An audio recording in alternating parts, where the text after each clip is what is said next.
අයිබෝවන් භාණ්ඩයක් හරි සේවාවක් හරි නිෂ්පාදනය කරද්දී මිනිස්සු විසින් විවිධ දේවල් භාවිත කරනවා. අපි ඒවට කියනවා පුතේ නිෂ්පාදන සාධක. එහෙම නැත්නම් අපි ඒවට කියනවා නිෂ්පාදන සම්පත් කියලා. ඔයා දන්නවා නිෂ්පාදන සම්පත් ප්‍රධාන කොටස් 4කින් සමන්විත වෙනවා. පළවෙනි එක තමයි භූමිය. ඊළඟ එක ශ්‍රමය, ප්‍රාග්ධනය සහ ව්‍යවසායකත්වය කියන එක. මම අද කතා කරන්න යන්නේ ප්‍රාග්ධනය කියන කාරණාව පිළිබඳව. ප්‍රාග්ධනය අපි එහෙම නැත්නම් කැපිටල් කියලා හඳුන්වනවා. අපි හිතමු මෙන්න ඉන්නවා එක්තරා පුද්ගලයෙක්. මෙයා යනවා වෙළඳපොළට අවශ්‍ය භාණ්ඩයක් හරි සේවාවක් හරි නිෂ්පාදනය කරන්න. අපි හිතමුකෝ මෙයා ඇඟලුම් නිෂ්පාදනය කරනවා කියලා හිතමුකෝ. දැන් මේ ඇඟලුම් නිෂ්පාදන ක්‍රියාවලියේදී මෙයාට අවශ්‍ය වෙනවා විවිධ දේවල් ටිකක්. පළවෙනියටම අපි හිතමු මෙයාට රෙදි අවශ්‍ය වෙනවා. ඊට පස්සේ ඉඳි කටු නූල් මෙන්න මේ වගේ දේවල් අවශ්‍ය වෙනවා. ඊට අමතරව මෙයාට මේ ඇඳුම කපා ගන්න මෙයාට කතුරක් අවශ්‍ය වෙනවා. ඊට පස්සේ මෙයාට මේ ඇඳුම් මහන්න රෙදි මහන මැෂින් එකක් අවශ්‍ය වෙනවා. මෙන්න මේකේ මෙන්න මේ කතුරක් සහ රෙදි මහන මැෂින් එක කියන එකට මම කියනවා ප්‍රාග්ධනය. ඇයි අපි ඒකට ප්‍රාග්ධනය කියලා කියන්නේ? රෙදි මහන මැෂින් එකක් පාවිච්චි කළපුවාම අපිට අර ඉඳි කට්ටක් අරන් අතින් රෙදි මහනවට වඩා අපේ වැඩේ පහසුයි. ඒ වගේම තමයි අපිට අපේ වැඩේ ඉතාමත්ම කාර්යක්ෂම කරගන්න පුළුවන්. මොකද්ද මේ පහසු වෙනවා කියන එකේ තේරුම? අපි වැඩක් කරනකොට අපිට ඒ වැඩේ ලේසි කරගන්න පුළුවන් කියන එකට තමයි අපි පහසු වෙනවා කියලා කියන්නේ. එතකොට කාර්යක්ෂම කරගන්නවා කියන එකේ අදහස කාර්යක්ෂම කරගන්නවා කියලා කියන්නේ සරලව කිව්වොත් මේ වැඩේ අපිට ඉක්මනට කරගන්න පුළුවන්.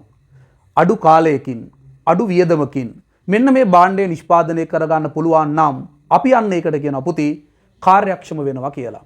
ඉතින් අපේ මේ භාණ්ඩ හදන ක්‍රියාවලිය පහසු කරගන්න කාර්යක්ෂම කරගන්න අපි මොකද කරන්නේ? විවිධ භාණ්ඩ නිෂ්පාදනය කරගන්නවා. අන්න ඒවට අපි කියනවා ආර්ථික විද්‍යාවේදී ප්‍රාග්ධනය කියලා. එහෙනම් මේ ගත් උදාහරණයට අනුව අපි මුලින්ම ගමුකෝ මේ රෙදි මහන මැෂින් එක කියන එක. රෙදි මහන මැෂින් එක කියලා කියන්නේ ප්‍රාග්ධනයක්. ඒකේ තියෙන වැදගත්ම සාධකය තමයි මේ රෙදි මහන මැෂින් එක කියන එක මිනිස්සුම නිර්මාණය කරගන්න එක. අපිට ස්වභාව ධර්මයෙන් ගංගා, ඇලදොලවල්, වනාන්තර මේව හම්බුණාට මේ ප්‍රාග්ධනය කියන එක අපිට ස්වභාව ධර්මයෙන් හම්බෙන්නේ නැහැ. එහෙනම් ප්‍රාග්ධනය කියන එක ගත්තාම ප්‍රාග්ධනය අනිවාර්යයෙන්ම පුතේ මිනිස්සු විසින් නිර්මාණය කරගන්න ඕනේ. ඔන්න එහෙනම් වැදගත්ම සාධකය මිනිසාගේ නිර්මාණයක්. ඊළඟට අපි බලමු ප්‍රාග්ධනයෙන් මොකක්ද වෙන්නේ කියන කාරණාව. මම කලිනුත් ඔයාට කිව්වා ප්‍රාග්ධනය පාවිච්චි කරලා මිනිස්සු උත්සාහ කරන්නේ තමන්ගේ වැඩ ටික කාර්යක්ෂම කරගන්න. එහෙනම් ප්‍රාග්ධනය කියන එකට නිර්වචනයක් අපි දෙනවා නම් කොහොමද දෙන්නේ? භාණ්ඩ හා සේවා නිෂ්පාදන ක්‍රියාවලිය පහසු හා කාර්යක්ෂම කර ගැනීම සඳහා. භාණ්ඩ හා සේවා නිෂ්පාදන ක්‍රියාවලිය පහසු හා කාර්යක්ෂම කර ගැනීම සඳහා මිනිසා විසින් නිර්මාණය කරගත් නිෂ්පාදන ආධාරක තොගය ප්‍රාග්ධනයයි. ඔන්න ඊළඟ වැදගත් වචනේ ආවා නිෂ්පාදන ආධාරක. මොකද්ද මේ ආධාරකයක් කියලා කියන්නේ? ආධාරකයක් කියලා කියන්නේ අපේ වැඩේට උදව් වෙනවා කියන එක. එහෙනම් අපි හදන භාණ්ඩය හෝ සේවාව පහසු කරගන්න උදව් වෙන දේවල් ආධාරකයක් විදියට භාවිත කරන දේවල් අපි කියනවා ආර්ථික විද්‍යාව ඇතුලේ ප්‍රාග්ධනයක් කියලා. එහෙනම් ඔන්න නැවත වතාවක් මම ඒක නිර්වචනය කරනවා. භාණ්ඩයක් හෝ සේවාවක් නිෂ්පාදනය කිරීම සඳහා යොදා ගන්නා ඒ ක්‍රියාවලිය පහසු හා කාර්යක්ෂම කරන මිනිස්සු නිර්මාණය කරගත්තු දේවල් වලට තමයි පුතේ අපි ප්‍රාග්ධනය කියලා කියන්නේ. එතකොට මේ ප්‍රාග්ධනය කියන එකට ගන්න අපි මූර්ත සංකල්ප විතරයි. මොකද්ද පුතේ මූර්ත සංකල්පයක් කියලා කියන්නේ? මූර්ත කියන එකේ තේරුම තමයි ද්‍රව්‍යාත්මකයි කියන එක. දැන් උදාහරණයක් විදිහට ඔයා හිතන්නකෝ මෙහෙම. ඔයාගේ වත්තේ තනකොළ ටිකක් වැවිලා තියෙනවා. ඔයාට දැන් මේ තනකොළ ටික කපන්න පහසුවෙන්ම කරගන්න පුළුවන්. ඔයා තනකොළ කපන මැෂින් එකක් භාවිත කළොත් ඉතාමත් ඉක්මනින් කාර්යක්ෂම විදියට ඔයාට මේ ටික කරගන්න පුළුවන්. ඔයා තනකොළ කපන මැෂින් එකක් ගෙනාවොත්. හැබැයි තනකොළ කපන මැෂින් එක කියන එක මිනිස්සු හදපු එකක්. අන්නේ මැෂින් එකෙන් අපිට අපේ වැඩේ පහසු කරගන්න පුළුවන්, කාර්යක්ෂම කරගන්න පුළුවන්. අපි රෙදි මහන්න ගියාම රෙදි මහන මැෂින් එකක් ගන්නකෝ. ඒකෙන් අපේ වැඩේ පහසු වෙනවා, කාර්යක්ෂම වෙනවා.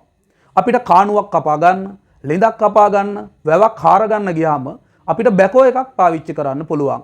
බැකෝ එක පාවිච්චි කළාම සාමාන්‍යයෙන් අපි වැඩේ කරගෙන යනවට වඩා අපේ වැඩේ පහසු වෙනවා. ඒ වගේම අපේ වැඩේ කාර්යක්ෂම වෙනවා. මෙන්න මේ සියල්ලට අපි කියනවා ප්‍රාග්ධනය කියලා. එහෙනම් ප්‍රාග්ධනය යනු නිෂ්පාදන ක්‍රියාවලිය පහසු හා කාර්යක්ෂම කර ගැනීම සඳහා මිනිසා විසින් නිර්මාණය කරගත් නිෂ්පාදන ආධාරක තොගය. අපි ආර්ථික විද්‍යාවේ 2015 2016 2013 වගේ අවුරුදුවල මේ ප්‍රාග්ධනය සම්බන්ධයෙන් නිතර ප්‍රශ්න අහලා තියෙනවා. ඒකෙදි අහනවා ආර්ථික විද්‍යාවේදී මුදල් ප්‍රාග්ධනයට ගන්න පුළුවන්ද කියලා. පුතේ මුදල් කියලා කියන්නේ ප්‍රාග්ධනයක් නෙවෙයි ආර්ථික විද්‍යාව ඇතුලේ. ඇයි මුදල් ප්‍රාග්ධනයට ගන්න නැත්තේ? මං කියවනේ දැන් අපේ වැඩේ පහසු කරගන්න, කාර්යක්ෂම කරගන්න භාවිත කරන දෙයක් තමයි ප්‍රාග්ධනය කියලා. ඔයා හිතන්නකෝ මෙහෙම ඔයාගේ වත්තේ තනකොළ ටික වැවිලා තියෙනවා. ඔයා ළඟ තියෙනවා රුපියල් 20000ක්. හැබැයි ඔයා ළඟ තනකොළ කපන මැෂින් එකක් නැහැ. දැන් ඔයාට මේ රුපියල් 20000 තිබ්බොත් ඔයාගේ වැඩේ පහසු වෙන්නේ නැහනේ. ඔයාට තනකොළ ටික කපන එක කාර්යක්ෂම කරගන්න බෑනේ. ඔයා කරන්න ඕනේ හાર્ඩ්වෙයාර් එකකට ගිහිල්ලා මේ රුපියල් 20000 දීලා තනකොළ කපන මැෂින් එකක් අරන් එනවා. දැන් අන්න තනකොළ කපන මැෂින් එකෙන් වැඩේ ලේසි වෙනවා. එහෙනම් මුදල් වලින් වැඩේ පහසු වෙන්නේ නැහැ. ඒ නිසා මුදල් වගේ දේවල් ආර්ථික විද්‍යාවේදී ප්‍රාග්ධනයට ගන්න බෑ. එහෙනම් ප්‍රාග්ධනයට ගන්නේ මොන සංකල්පයන් විතරද? ප්‍රාග්ධනයට ගන්නේ මූර්ත සංකල්පයන් විතරයි. අනිත් එක පුතේ දැන් අපිට පාන් පිටි ටිකක් තිබ්බොත් රොටි හදා ගන්න පුළුවන්. නැත්තම් පාන් හදා ගන්න පුළුවන්. මැටි ටිකක් තියෙනවා නම් ගඩොල් හදා ගන්න පුළුවන්. එහෙම නැත්නම් වලම් වගේ දෙයක් හදා ගන්න පුළුවන්. හැබැයි පුතේ මුදල් ළඟ තිබ්බා කියලා මුදල් පාවිච්චි කරලා අපිට කිසිම භාණ්ඩයක් හදා ගන්න බෑනේ. ඒ කියන්නේ අමුද්‍රව්‍යයක් විදිහට මුදල් භාවිත කරන්න බෑනේ. ඔයා දැකලා තියෙනවද මොනවා හරි භාණ්ඩයක් හදලා තියෙනවා අමුද්‍රව්‍යයක් විදිහට මුදල් පාවිච්චි කරලා? නෑනේ. මුදල් පාවිච්චි කරලා භාණ්ඩ හදන්නත් බෑ.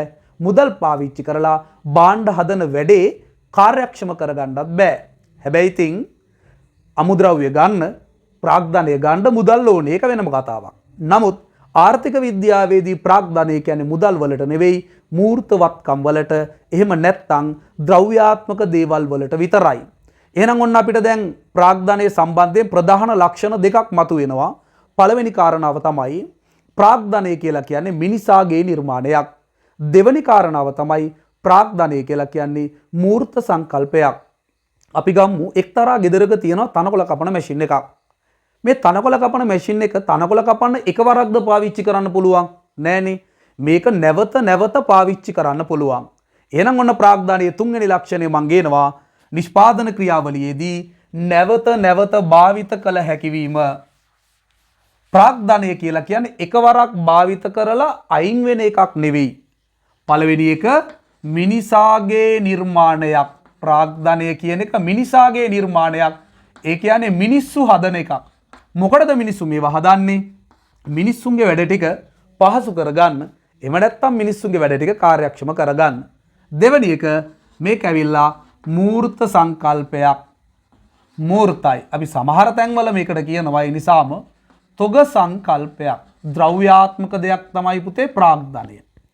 තුන්වෙනි කාරණාව තමයි ප්‍රාග්ධනය නැවත නැවත නිෂ්පාදනයට භාවිත කරන්න පුළුවන්. උදැල්ලක් ගත්තොත් නැවත නැවත නිෂ්පාදන ක්‍රියාවලියට භාවිත වෙනවා. බැකෝ එකක් ගත්තොත් නැවත නැවත භාවිත වෙනවා. වරායක් ගුවන්තොටුපළක් ගත්තොත් අපේ වැඩ පහසු කරනවා. හැබැයි නැවත නැවත අපිට භාවිත කරන්න පුළුවන්. එහෙනම් ප්‍රාග්ධනය වුණාම අනිවාර්යෙන්ම නැවත නැවත නිෂ්පාදන ක්‍රියාවලියට භාවිත කරන්න පුළුවන් වෙන්න ඕනේ. හැබැයි ඔයාට පේනවා තනකොළ කපන මැෂින් එකෙන් තනකොළ කපාගෙන යනකොට කාලයක් යනකොට මේකේ තලයේ ගෙවෙනවා. සමහර වෙලාවට අපිට මේකට ප්ලග් එකක් දාන්න වෙනවා. මේකේ බෙල්ට් එක කැඩෙනකොට බෙල්ට් එකක් දාන්න වෙනවා. එහෙනම් ප්‍රාග්ධනයේ හතරවෙනි ලක්ෂණය තමයි පුතේ ප්‍රාග්ධනය ක්ෂය වීමට ලක් වේ. හැබැයි ප්‍රාග්ධනය ක්ෂය වීමට ලක් වුණාට අපිට ඉතින් ආයේ කෑල්ලක් දෙකක් ගෙනල්ලා දාලා මේ ප්‍රාග්ධනය අලුත් වැඩියා කරගන්න පුළුවන්. අපි ඒකට සාමාන්‍ය කියන ප්‍රතිසම්පාදනය කරනවා. අලුත් වැඩියාකරණ කියන එකට ආර්ථික විද්‍යාවේ පාවිච්චි වෙන්නේ ප්‍රතිසම්පාදනය කරනවා කියන එක. එහෙනම් මේක නැවත නැවත භාවිත කරන්න වෙන්නේ ඇත්තටම කොහොමද? ෂය වෙනකොට අපි මේක ප්‍රතිසම්පාදනයට ලක් කරනවා. ඊට අමතරව ගත්තොත් එහෙම ප්‍රාග්ධනය දීර්ඝ කාලයක් භාවිත කරන්න පුළුවන්. නැවත නැවත භාවිත කරන්න පුළුවන් වගේම ප්‍රාග්ධනය දීර්ඝ කාලයක් පාවිච්චි කරන්න පුළුවන්. ඊට පස්සේ ගත්තොත් එහෙම පුතේ ප්‍රාග්ධනය කියන එක භාවිත කරන කාලය පුරාම ඒ පුද්ගලයාට ප්‍රතිලාභයක් ලබා දෙනවා. දැන් ඔයා හිතන්නක උදැල්ලක් පාවිච්චි කරන පුද්ගලයෙකුට මේ උදැල්ල පාවිච්චි කරන කාලය පුරාම එයාට ප්‍රතිලාභ ලබා දෙනවා. රෙදි මහන මැෂින් එක පාවිච්චි කරන කාලය පුරාම එයාට ප්‍රතිලාභයක් ලබා දෙනවා. ඒ නිසා අපි කියනවා ප්‍රාග්ධනය භාවිත කරන කාලය මුළුල්ලේම ඒ සම්පත හිමි පුද්ගලයාට ප්‍රතිලාභයක් ලබා දෙනවා. ඊට අමතරව අපිට තව අමතර කාරණා කීපයක් ප්‍රාග්ධනය සම්බන්ධයෙන් කතා කරන්න පුළුවන්. නමුත් එයා ඒ ලෙවල් විභාගයේ ලක්ෂණ ලියද්දී මෙන්න මේ දැන් කියන කාරණා දෙක සුවිශේෂ කරලා ලියන්න එපා. ඔයා ප්‍රාග්ධනයේ ලක්ෂණ ලියනකොට මුලින්ම මෙන්න මේ ලක්ෂණ ටික ලියන්න. මිනිසාගේ නිර්මාණයක් වීම, මූර්ත සංකල්පයක් වීම, නැවත නැවත නිෂ්පාදන ක්‍රියාවලියට භාවිත කළ හැකි වීම, ප්‍රාග්ධනය ක්ෂය වීමට ලක්වීම කියන එක. ඊට අමතරව ප්‍රාග්ධනය කියන එක අපි ළඟ තියෙනවා නම් ප්‍රාග්ධනයෙන් අපිට ආදායමක් හම්බ කරගන්න පුළුවන් පුතේ. ඒ ප්‍රාග්ධනයට ලැබෙන ආදායමට අපි කියන්නේ පොලිය කියලා. පොලී ආදායම. ඔන්න එනවා කෙනෙකුට ගැටලුවක්. ඉතින් පොලිය හම්බෙන්නේ මුදල් වලටනේ. හැබැයි ප්‍රාග්ධනය කියලා කියන්නේ මූර්ත සංකල්පයක් නේ. එහෙනම් ඇයි මූර්ත සංකල්පයකට පොලිය කියලා කියන්නේ? ඔයා බැකෝ එකක් කාට හරි කුලියට දුන්නාම ඔයාට හම්බෙන ආදායමට ඔයා පොලිය කියලා කියන්නේ නෑනේ. ඔයා රෙදි මහන මැෂින් එකක් පාවිච්චි කරනකොට ඔයාට හම්බෙන ආදායමට ඔයා පොලිය කියන්නේ නෑනේ. හැබැයි ඔයා බැංකුවේ සල්ලි ගිහිල්ලා දැම්මහම ඔයාට හම්බෙන ආදායමට ඔයා පොලිය කියනවා. ඔයා භාණ්ඩාගාර බිල් පොතක් ගත්තොත් ඔයාට ඒකෙන් ලැබෙන ආදායමට ඔයා පොලිය කියලා කියනවා. ඔන්න මම පැහැදිලි කරලා දෙන්නම් ඔයාට ඇයි ප්‍රාග්ධනයට පොලිය හම්බෙන්නේ. පුතේ ප්‍රාග්ධනය කියලා කියන්නේ මං කිව්වා අපි හදාගන්න දෙයක්. උදාහරණයකට ගමුකෝ කර්මාන්ත ශාලා ගොඩනැගිල්ලක්. මේ කර්මාන්ත ශාලා ගොඩනැගිල්ල හදන්න අන්න අපිට මුදල් ඕනේ. අපි මේ මුදල් යොදවනවා. මේ මුදල් යොදවන ක්‍රියාවලියට අපි ආර්ථික විද්‍යාවේ කියන්නේ පුතේ ආයෝජනය කරනවා කියලා. මෙන්න මේ ආයෝජනය කරන මුදල් වලින් අන්තිම ප්‍රතිඵලය විදිහට කර්මාන්ත ශාලා ගොඩනැගිල්ලක් හැදෙනවා. ඒ හැදෙන කර්මාන්ත ශාලා ගොඩනැගිල්ල අපි කියනවා ප්‍රාග්ධනයක්. එතකොට ප්‍රාග්ධනය බිහි කරන්නේ මොනාගෙන්ද එහෙනම්? ආයෝජනය කිරීමෙන්. අපි හිතමුකෝ මෙහෙම. ඔන්න එක්තරා පුද්ගලයෙක් විදේශ රටකට ගිහිල්ලා අවුරුදු 5ක් විතර ඉඳලා මෙයා ලක්ෂ 200ක් හම්බ කරගන්නවා. දැන් මෙයා මේ සල්ලි ටික ලංකාවට ගෙනල්ලා මෙයා කියනවා මම තීරණය කරා හොඳ ආයෝජනයක් කරන්න. අපි අහන මොකද්ද ඔයා කරන්නේ? එයා කියනවා මම පාරක් අයිනේ පොඩි ඉඩමක් අරගෙන මම මේකේ ගහනවා තට්ටු දෙක තුනක ලොකු බිල්ඩින් එකක්. එතකොට මම මගේ මුදල් ටික හොඳ තැනක ආයෝජනය කළා කියලා. ඇත්තටම ආයෝජනය කරනවා කියලා මිනිස්සු කරන්නේ අවසානයේ ප්‍රාග්ධනවත්කමක් බිහි කරන ක්‍රියාවලිය. එහෙනම් ප්‍රාග්ධනය බිහි කරන ක්‍රියාවලිය තමයි ආයෝජනය. ආයෝජනයට කොහෙන්ද මිනිස්සුන්ට මුදල්? මිනිස්සු මුදල් ඉතුරු කරගන්නවා. ඒ ඉතුරු කරගත්තු සල්ලි තමයි ආයෝජනය කරන්නේ. ආයෝජනය කියලා අන්තිමට අපිට දකින්න ලැබෙන්නේ එක්කෝ යන්ත්‍රයක්, එක්කෝ කර්මාන්ත ශාලා ගොඩනැගිල්ලක්, එහෙම නැත්නම් වටිනා මොකක් හරි වෙන සම්පතක් වගේ දෙයක්. අන්න ඒකට අපි කියනවා ප්‍රාග්ධනය. ඉතින් ප්‍රාග්ධනයේ මුලට ඇවිල්ලා බැලුවොත් එතන තියෙන්නේ පුතේ මුදල්. අන්න ඒ නිසා තමයි ප්‍රාග්ධනයෙන් ලැබෙන ආදායමට අපි පොලිය කියලා කියන්නේ. එතකොට ප්‍රාග්ධනයට පුළුවන් පොලී ආදායම් ජනනය කරන්න. ජනනය කරනවා කියලා කියන්නේ බිහි කරනවා කියන එක. එහෙනම් ඔයා ප්‍රාග්ධනයේ ලක්ෂණයක් ලෙස කවදාවත් ලියන්න එපා ප්‍රාග්ධනයේ සාධකාදායම පොලියයි කියලා ලියන්න එපා. ඔයා ලියනකොට ප්‍රාග්ධනයට පුළුවන් පොලී ආදායම් ජනනය කරන්න කියලා. මොකද 2021 A level විභාගයේ අහනවා භූමියේ ලක්ෂණ ලියන්න කියලා. එතන මට මතකයි අපි පේපර් මාකින් වලට ගියාට පස්සේ සමහර ළමයි ලියලා තිබුණා භූමියේ සාධකාදායම බදු කුලිය වේ කියලා. එතනදී කෙලින්ම ප්‍රොෆෙසර් කිව්වා භූමියේ සාධකාදායම බදු කුලිය කියන එකට ලකුණු දෙන්න එපා. ඒක ලක්ෂණයක් නෙවෙයි. භූමියට පුළුවන් බදු කුලී ජනනය කරන්න. ජනනය කරනවා කියලා ලියලා තිබුණොත් ලකුණු දෙන්න කියලා. ඒ නිසා ඔයා ප්‍රාග්ධනයේ ලක්ෂණයක් විදිහට ප්‍රාග්ධනයේ සාධකාදායම පොලියයි කියලා ලියන්න එපා. ඔයා අනිවාර්යෙන්ම ලියන්න ප්‍රාග්ධනයට පුළුවන් පොලී ආදායම් ජනනය කරන්න. එහෙනම් මම ඔයාලට උන ප්‍රාග්ධනයේ වැදගත් ලක්ෂණ 5ක් කියලා දුන්නා. 1. ප්‍රාග්ධනය මිනිසාගේ නිර්මාණයකි. 2. ප්‍රාග්ධනය මූර්ත සංකල්පයකි. එහෙම නැත්නම් තොග සංකල්පයකි. 3. ප්‍රාග්ධනය නැවත නැවත නිෂ්පාදන ක්‍රියාවලියට භාවිත කරන්න පුළුවන්. 4. ප්‍රාග්ධනය ක්ෂය වීමට ලක් වේ. 5. ප්‍රාග්ධනය භාවිත කරන කාලය මුළුල්ලේම ඒ සම්පත් හිමියාට ප්‍රතිලාභයක් ලබා දෙනවා. අවසාන එක ප්‍රාග්ධනයට පුළුවන් පොලී ආදායම් ජනනය කරන්න කියන එක. වර්තමානයේ ගත්තාම පුතේ ප්‍රාග්ධනය කියන එකට අලුත් උදාහරණ ඇවිල්ලා තියෙනවා. සාමාන්‍යයෙන් ඔයාට ප්‍රාග්ධනය ලියන්න කිව්වම කර්මාන්ත ශාලා ගොඩනැගිල්ලක්, යන්ත්‍ර සූත්‍ර, වරාය, ගුවන් තොටුපොළ, මහා මාර්ග මෙන්න මේ වගේ දේවල් විතරනේ ලියන්නේ නැහැ. ප්‍රාග්ධනයට යොදා ගන්න තව කාරණා කීපයක් තියෙනවා. උදාහරණයක් විදිහට අපි ගත්තොත් එහෙම පුතේ දිගුකාලීන භෝග වගාවන්. දිගුකාලීන භෝග මොනවාද පුතේ දිගුකාලීන භෝග කියන්නේ? දිගුකාලීන භෝග කියලා කියන්නේ මේ භෝගය හැදෙන්න දීර්ඝ කාලයක් යනවා කියන එක නෙවෙයි. එහෙනම් හදපු භෝගයේ අස්වැන්න දීර්ඝ කාලයක් නෙලා ගන්න පුළුවන් කියන එක. දැන් උදාහරණයක් විදිහට ඔයා හිතන්න ඔයා කුඹුරක් කරනවා. ඒ කුඹුරක ඔයා වී වගා කළාම ඔයාට ඒ වී අස්වැන්න නැවත ගන්න බෑනේ. ඔයා එකපාරක් වී අස්වැන්න ගත්තාම ඉවරයි. ඔයා හිතන්න ඔයා මිරිස් වගාවක් කළා. හැබැයි වී වගේ නෙවෙයි ඔයාට මිරිස් දෙතුන් පාරක් කඩා ගන්න පුළුවන්. නමුත් ඒක දිගු කාලයක් නෙවෙයි. ඒකත් මාස 4ක් 5ක් 6ක් යද්දි මිරිස් වගාවත් ඉවර වෙනවා. ඔයා හිතන්න ඔයා තේ වත්තක් හදලා තියෙනවා. ඔයා රබර් වත්තක් හදලා තියෙනවා. එහෙම නැත්නම් ඔයා අඹ වගාවක් සිදු කරලා තියෙනවා. අන්න ඒ වගේ දෙයක් ගත්තොත් එහෙම ඔයාට ගන්න පුළුවන් ඒක දිගු කාලීන භෝගයක්. මොකද තේ දළු ගත්තොත් එහෙම අවුරුදු 5ක් 10ක් 15ක් තේ කඩන්න පුළුවන්. රබර් ගත්තොත් එහෙම මේකෙන් අවුරුදු ගාණක් යනකම් රබර් කිරි ගන්න පුළුවන්. පොල් වගාවක් ගත්තොත් එහෙම අවුරුදු 10ක් 20ක් 25ක් යනකම් ඔයාට මේකේ පොල් කඩන්න පුළුවන්. අන්න ඒ වගේ කාල පරිච්ඡේදයක් යනකම් ඔයාට ඒකේ අස්වැන්න ගන්න පුළුවන් නම් විතරයි පුතේ අපි ඒකට ප්‍රාග්ධනය කියලා කියන්නේ. අපි මෙහෙම ගමුකෝ. තේක්ක වගාවක්. තේක ගහක් හැදෙන්න දීර්ඝ කාලයක් යනවා.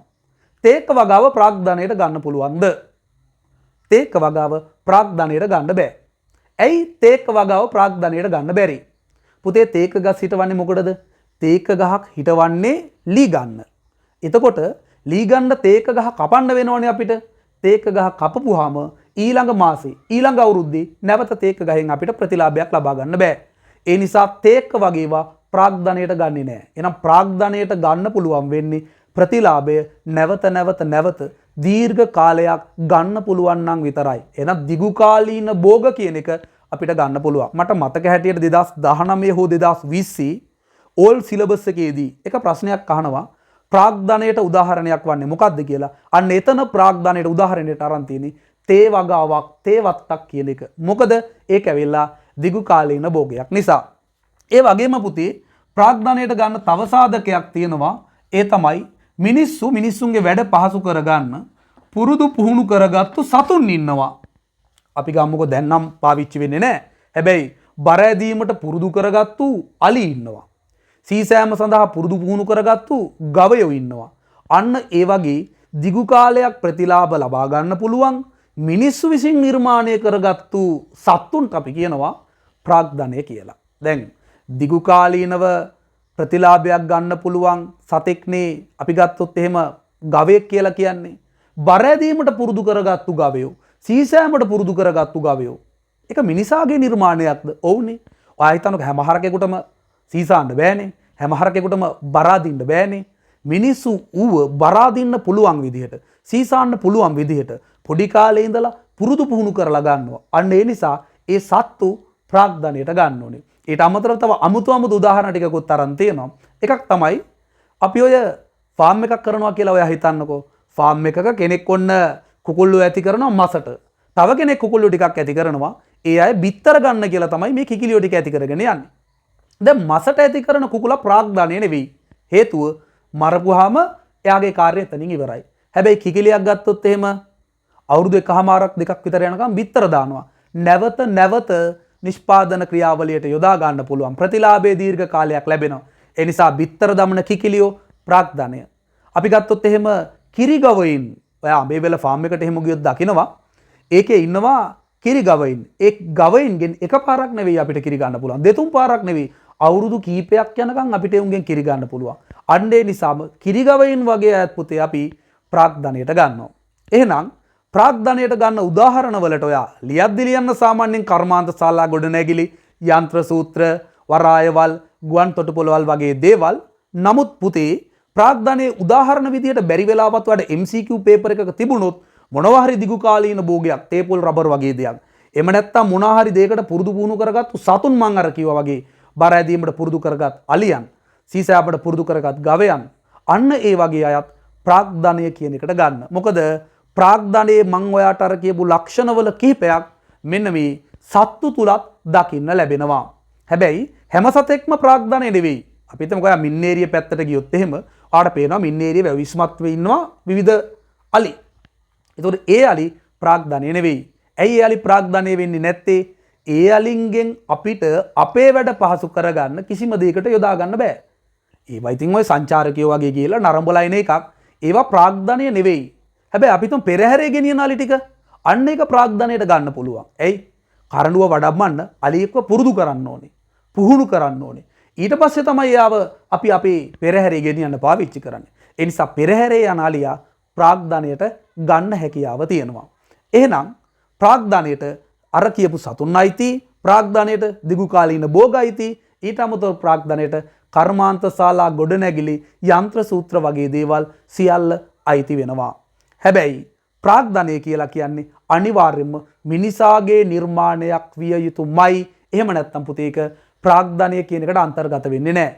ප්‍රාග්ධනය ගත්තොත් ප්‍රාග්ධනයේ තියෙන වර්ගීකරණයන් ටිකක් වෙනම. ස්ථාවර ප්‍රාග්ධනය, ආර්ථික පොදුකාර්ය ප්‍රාග්ධනය, සමාජ පොදුකාර්ය ප්‍රාග්ධනය, කාරක ප්‍රාග්ධනය, සමාජ ප්‍රාග්ධනය, මානව ප්‍රාග්ධනය, ස්වභාවික ප්‍රාග්ධනය මෙන්න මේ වගේ ප්‍රාග්ධනයේ වර්ගීකරණයන් ටිකක් වෙනම තියෙනවා. අපි ඊළඟ වීඩියෝ එකෙන් කතා කරමු මේ ප්‍රාග්ධනයේ වර්ගීකරණයන් මොනවද කියන එක. දැනට ඔයා මතක තියාගන්න ප්‍රාග්ධනය කියන්නේ මිනිසා නිර්මාණය කරගත්තු නිෂ්පාදන ආධාරක. එහෙනම් මම ඔයාලට දෙනවා ප්‍රාග්ධනයට නිර්වචන දෙකක්. එක නිෂ්පාදන ක්‍රියාවලිය පහසු හා කාර්යක්ෂම කර ගැනීම සඳහා මිනිසා විසින් නිර්මාණය කරගත් නිෂ්පාදන ආධාරක තොගය ප්‍රාග්ධනයයි. දෙවැනි නිර්වචනය පුතේ ප්‍රාග්ධනය පාවිච්චි කරලා අපි කරන්නේ තවත් භාණ්ඩයක් හෝ සේවාවක් හදන එකනේ. රෙදි මහන මැෂින් එකෙන් රෙදි මහලා ඔන්න භාණ්ඩයක් හදනවා. බේකරි ගොඩ නැගිල්ලකින් පාම් බනිස් හදනවා. ගඩොල් අච්චුවක් තිබුණොත් ගඩොල් ටිකක් හදා ගන්න පුළුවන්. බ්ලොග් ගල් හදන මැෂින් එකක් තිබුණොත් බ්ලොග් ගල් ටිකක් හදා ගන්න පුළුවන්. ඒ නිසා අපිට ප්‍රාග්ධනයට තව නිර්වචනයක් ගන්න පුළුවන්. ඒ තමයි ප්‍රාග්ධනය යනු වෙනත් භාණ්ඩ හා සේවා නිෂ්පාදනය කිරීමට යොදා ගන්නා භාණ්ඩ. වෙනත් භාණ්ඩයක් හදන්න ගන්න භාණ්ඩවලට අපි කියනවා ආර්ථික විද්‍යාවේදී ප්‍රාග්ධනය කියලා. ඊළඟ වීඩියෝ එකකින් අපි ප්‍රාග්ධනයේ තියෙන වර්ගීකරණයන් පිළිබඳව සාකච්ඡා කරමු.